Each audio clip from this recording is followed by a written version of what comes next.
Good morning six class. बेटा आज हम चैप्टर 8 लाल जूता पढ़ेंगे।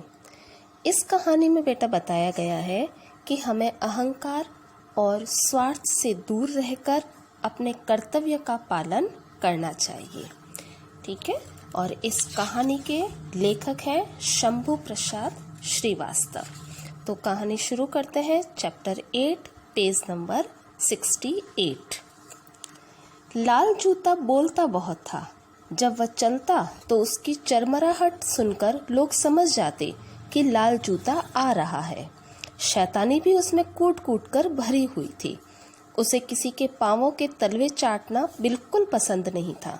जब उसने अपने मालिक के पांवों को बार बार दांत गड़ाना शुरू किया तो उस बेचारे ने तंग आकर लाल जूते को अपने मकान के उस कोने में फेंक दिया जहां बेकार और टूटी फूटी चीजें रखी जाती थी। अब तो लाल जूते की बोलती बंद हो गई।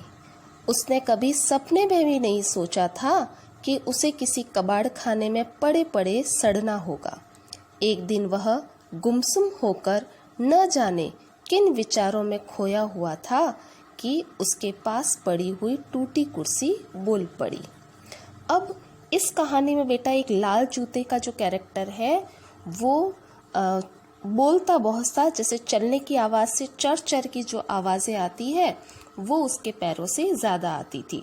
और बदमाश भी था वो जूता, तो वो अपने मालिक के पैरों को बार बार काटता था। जैसे नए जूते पहनते हैं तो हमारे पैरों में भी काटते हैं, पैर लग जाते हैं, तो उसी प्रकार से वो जूता भी उसके मालिक के पैरों को काटने लगा। तो मालिक को ये बात पसंद नहीं आई और उसने उस जूते को निकालकर और मकान के उस कोने में डाल दिया जहां पर टूटी फूटी चीजें पड़ी हुई थी। अब लाल जूते की बोलती बंद हो गई। उसने सपने में भी ऐसा कभी नहीं सोचा था कि उसे कबाड़ खाने में सड़ना पड़ेगा। अब करता भी क्या, वहां पड़े पड़े एक दिन गुमसुम होकर अपने विचारों में खोया हुआ था कि पता नहीं किन के पल्ले में पड़ गया हूँ कि मेरी ऐसी दशा हो गई है। जब वो यह विचार कर रहा था या सोच रहा था अपने जीवन के बारे में, तभी उसके पास पड़ी हुई एक टूटी हुई कुर्सी बोल पड़ी। लाल जूते, कई दिनों से सोच रही हूँ कि तुमसे बात करूँ। आज बिना बोले नहीं रहा गया। तुम्हारा हाल देखकर मेरा कलेजा फटता है।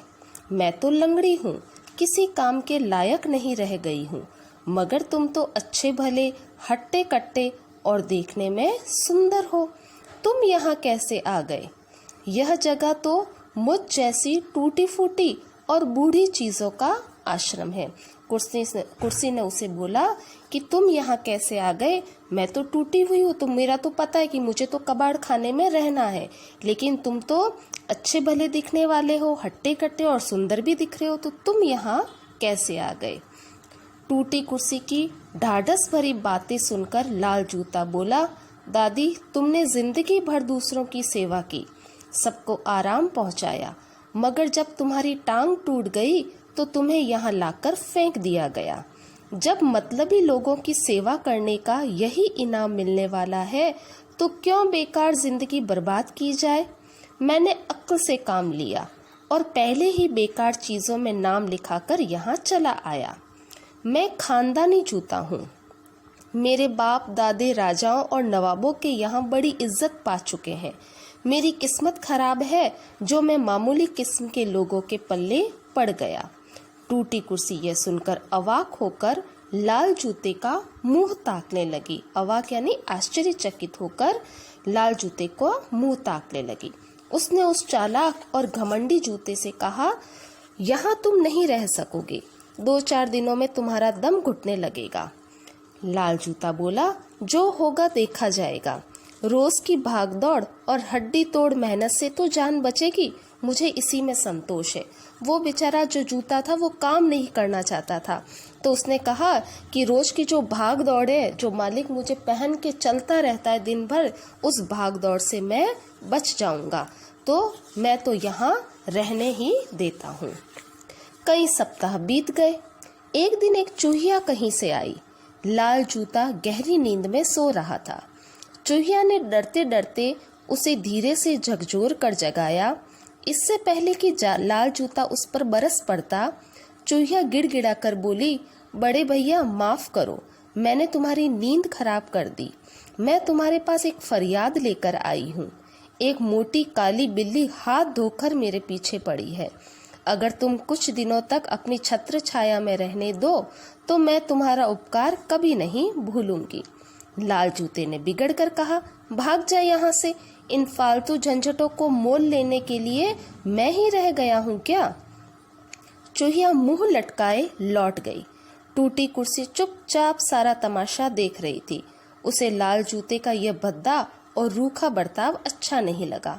वह अच्छी तरह समझ गई थी कि लाल जूता निकम्मा, कठोर और घमंडी है।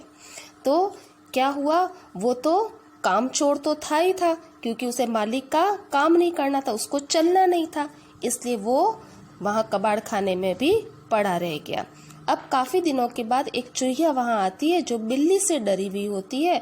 वो उस जूते के अंदर छुपना चाहती है, तो उसे कहता है, चूहिया कहती है कि मुझे इस अपने जूते में रहने दो कुछ समय के लिए, ताकि मोटी बिल्ली मुझे मारे नहीं। लेकिन जो लाल जूता था वो घमंडी था, तो उसने उसको डांट कर भगा दिया। उसने कहा कि मेरे पास फालतू झंझटों का टाइम नहीं है, तो तुम यहाँ से चली जाओ। चूहिया बेचारी मुंह लटका कर निकल गई। अब टूटी कुर्सी ये सारा तमाशा देख रही थी, तो उसे समझ में आ गया कि यह जो लाल जूता है वो निकम्मा भी है, काम नहीं करना चाहता, कठोर और घमंडी भी है। गर्मी के दिन थे, जेठ का महीना अभी शुरू ही हुआ था। जेठ यानी गर्मी का टाइम शुरू हो गया था। एक दिन दोपहर के समय घर की मालकिन ने अपने कमरे की खिड़की से देखा कि एक खोमचे वाला सड़क पर नंगे पांव चला जा रहा है। खोमचे वाला यानी जो चने मूंगफली जो बेचता है, उसको देखा कि वह नंगे पांव जा रहा था। चिलचिलाती धूप में उसको चलने में कितनी तकलीफ हो रही होगी, यह सोचकर मालकिन को उस पर बड़ी दया आ गई। उसने अपने नौकर को भेजकर उसे बुलवाया। खोमचे वाला आ गया। उसके कपड़े पसीने से लथपथ थे। मालकिन ने उससे पूछा, तेरे पाँव में कड़ी धूप में जलते नहीं है क्या? खोमचे वाले के सूखे चेहरे पर मुस्कुराहट आ गई। बोला, माँ जी, दिन भर की कमाई से जब पेट ही नहीं भरता तो जूता चप्पल कहाँ से खरीदूं? तपती हुई सड़क पर चलने की तो अब तो आदत हो गई है। तो उसने मालकिन के सवाल का जवाब दिया कि गरीबी के कारण पेट भर का खाना ही नहीं मिलता, तो मैं चप्पल कहाँ से खरीदूं? मालकिन ने कहा, मेरे पास एक जोड़ी जूता है, मैंने सोचा तुझे दे दूं तो तेरे काम आएगा। तू जरा ठहर, मैं अभी लेकर आती हूँ। यह कहकर मालकिन अंदर गई और लाल जूते को उठा लाई। लाल जूता समझ गया कि जिस मुसीबत से उसका पीछा छूटा है वही फिर उसके गले पड़ने जा रही है। उसका सिर चकराने लगा, यानी कि वो तो चलना ही नहीं चाहता था, निकम्मा था। लेकिन उसे जूते को समझ में आ गया कि अब उसका वापस चलने फिरने का समय आ गया है।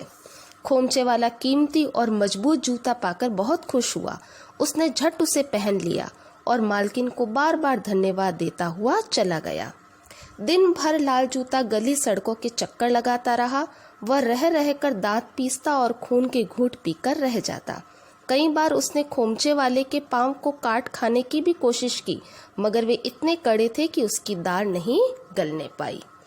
शाम को जब खोमचे वाला फल बेचकर अपने घर लौटा तो लाल जूता अधमरा हो चुका था। उसके नए मालिक ने उसे फूस के छप्पर पर टांग दिया।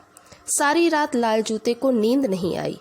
काफी दिनों से उसके बदन में पॉलिश की मालिश भी नहीं हुई थी। उसका हर अंग दर्द के मारे फटा जा रहा था। अचानक किसी आवाज ने उसे चौंका दिया। उसने गर्दन घुमाकर देखा तो फूस का छप्पर बड़ी बड़ी आंखों से उसे घूरता हुआ खिलखिलाकर हंस रहा था। फूस के छप्पर ने मुंह बनाकर कहा, सो जाओ लाल जूते, नए घर में नींद नहीं आ रही है क्या? कहो तो लोरिया सुना दूं? लाल जूते को फूस के छप्पर का यह मजाक बड़ा बुरा लगा। वह त्योरिया चढ़ाकर बोला, मैं जागूं या सोऊं, तुम्हें इससे क्या मतलब? अपना काम करो। फूस के छप्पर ने कहा, मैं तो घंटे अपने काम में लगा रहता हूँ, निकम्मे तो तुम हो। जिसे काम करने के नाम पर बुखार चढ़ जाता है। तुम्हारी किस्मत अच्छी है कि तुम जैसे कामचोर घमंडी को अब तक किसी ने रास्ते पर उठाकर फेंक नहीं दिया।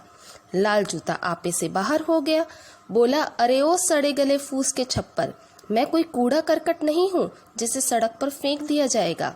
फूस के छप्पर ने बड़े जोर से ठहाका लगाया और कहा, जो किसी के काम न आए उसे कोई कूड़ा करकट नहीं तो क्या हीरा मोती कहेगा। तुमने दूसरों को कष्ट देने के सिवा किया ही क्या है। मुझे देखो, इस घर ने मुझे इसलिए सर पर उठा रखा है कि मैं इसे रहने वाले को गर्मी, ठंडक और बरसात से बचाने के लिए खुद कष्ट झेलता हूँ। अपनी जिंदगी दूसरों के काम न आए तो वह बेकार है। लाल जूते को इससे पहले किसी ने ऐसी खरी बात नहीं सुनाई थी। फूस के छप्पर ने उसकी आंखें खोल दी।